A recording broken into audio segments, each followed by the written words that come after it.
and welcome to the Short Stuff. I'm Josh, and there's Chuck, and Jerry's sitting in for Dave, which makes this an official Short Stuff. Don't accept substitutes. That's right, and I'm only going to say this at the beginning, but boy, oh boy, this should be a movie, this episode. It's insane that it's not. Yeah, really great cinematic story in every way, the way it, is laid out there, Yeah, the Battle of Castle Itter. Would it be Itter or Itter? Well, here we go. We already don't know what to call it. So we're going to call it Itter after John Ritter. But it's also called Schloss Itter, which is castle. And it's located in Austria, in the Tyrolean region of Austria. And the reason why it's significant is two. It's one of the last battles of the European theater of World War II. Like, I can't name any other battles after it, but that doesn't really mean that much.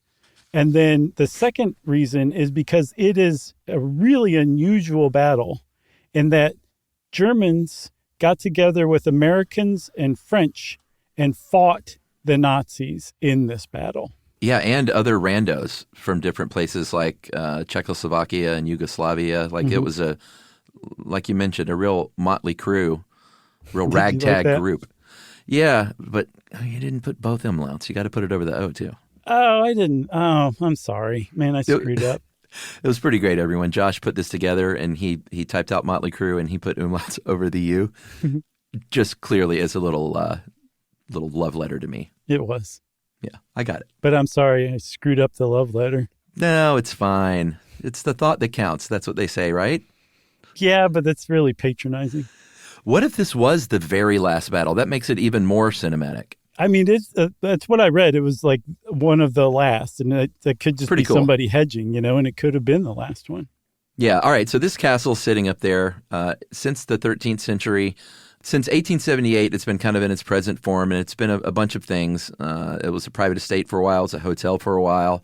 But notably for our story, after the Nazis annexed Austria in 1938, they took it over, and a few years later, in 1943, it became part of Dachau, the death camp, and it served as a sort of a VIP prison for some high-value prisoners of war that they thought could, like, we're not going to put these people to death. We think we might be able to use them as hostages, so we'll hold them up in this castle. Right.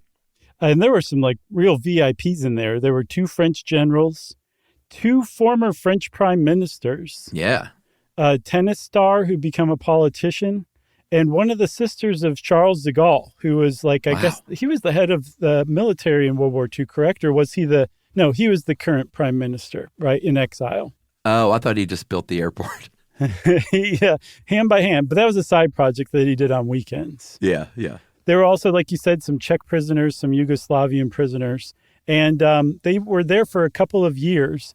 And in May of 1945, the beginning of May 1945, the war was not just starting to wind down. It was coming to like a car smashing into a tree kind of stop because Hitler had just killed himself in Berlin.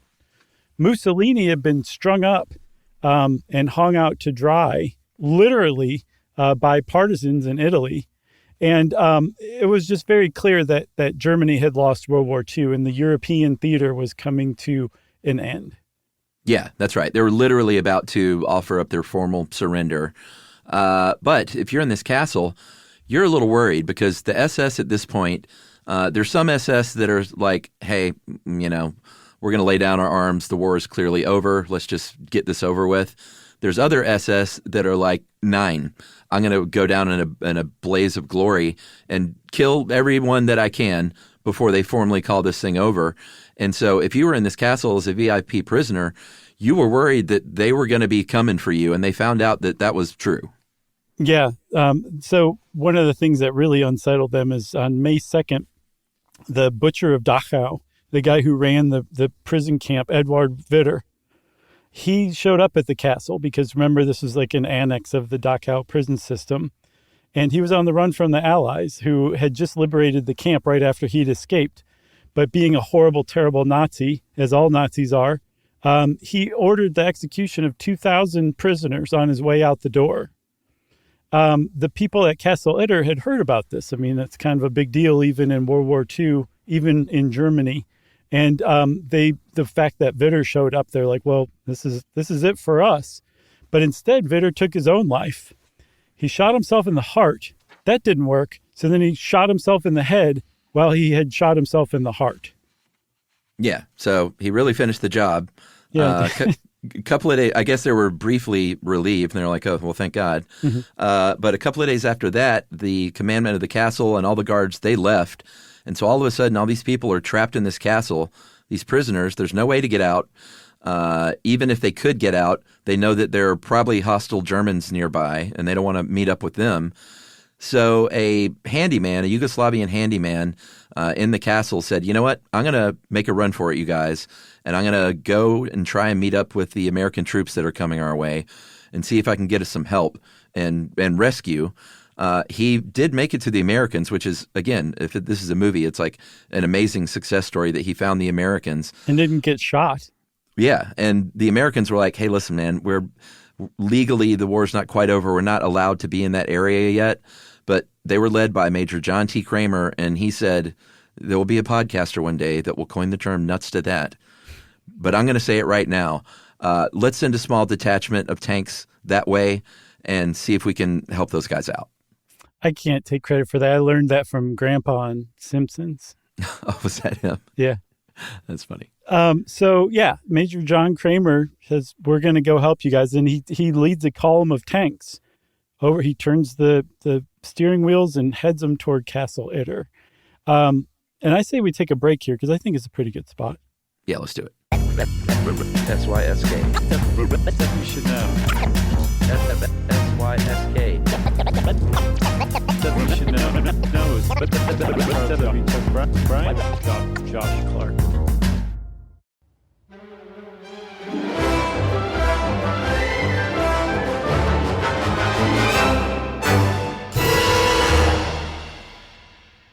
All right, so meanwhile, back at the castle, these prisoners, they don't know what's happened to this Yugoslavian handyman that went for help because obviously it's, he can't send word back.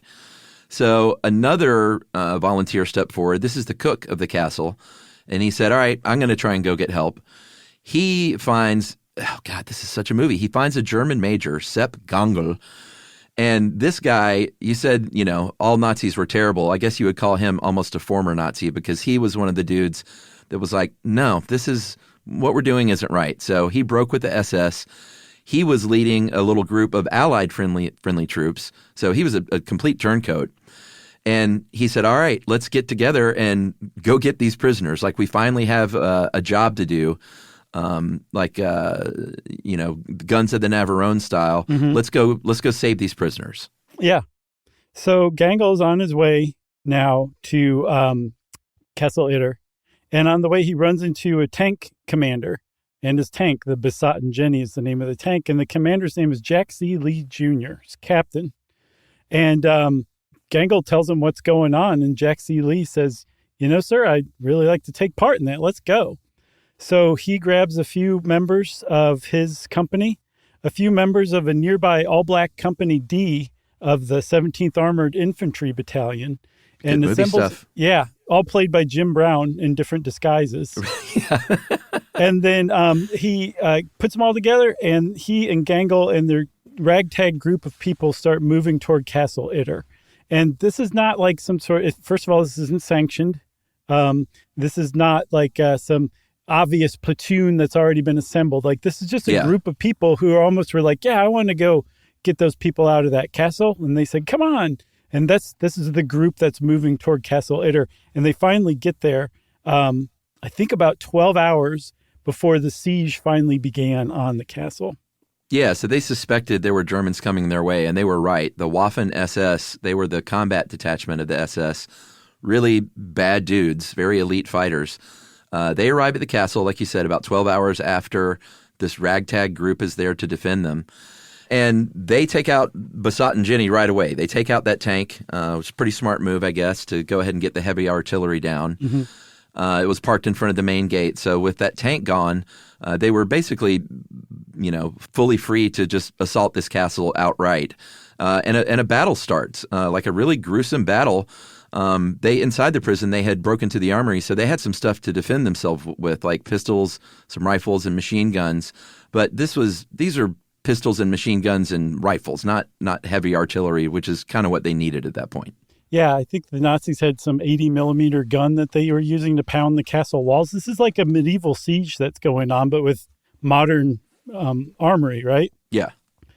And at first, like, it looked like, okay, the people in the castle might be able to hold this off. There's like 100 Waffen SS attacking them. But then they started to run low on ammunition. And it doesn't really matter what kind of gun you have. If you don't have bullets to shoot out of it, you're in trouble if the people you're fighting do still have bullets. And so by noon, it was starting to look really grim. And also by this time, Gangel had been killed by a Nazi sniper. And I saw that Jack Lee, Captain Lee, was already the de facto commander. Even the 2 French generals were deferring to his command. But he was kind of co-commanding with Gangel. Now he was alone commanding this whole thing by himself. And he came up with a plan basically to hide everybody in the castle keep. Yeah, I really felt bad for Gangel because he turncoated against the Nazis. He's doing the right thing. He brought them there, and just like a movie scene, he's up on the top, like trying to get an assessment of the situation, and gets taken out by a sniper. It's like such a powerful movie scene, you know? Yeah, the only thing about it you would have to change is that he was probably killed instantly. He would have to have been shot somewhere where he could tell something. Lee to, Yeah. get these people out of here alive. Yeah, tells him, I said, ugh. Tell the Nazis I said, suck it. There's a really funny, who cares? I'll go a little long. There's a really funny Dana Gould comedy bit about his plan on his deathbed is to say, I've buried $1 million and it's located at oh man. And that's kind of funny, but the real punchline is like, you got to time it just right. He said, otherwise you just have to lay there and pretend you're dead for the remaining minutes of your life. It's pretty good stuff. Yeah, it's great stuff. The great Dana Gould. All right, so Gangel is taken out. Lee comes up with that plan to get holed up in the keep, which is what a keep is for. That's where you take your last stand in a castle. So it's, it's not a bad plan. He was like, hey, let's feed this SS into that narrow passage that leads to the keep and just see if we can pick them off one by one as they come in there.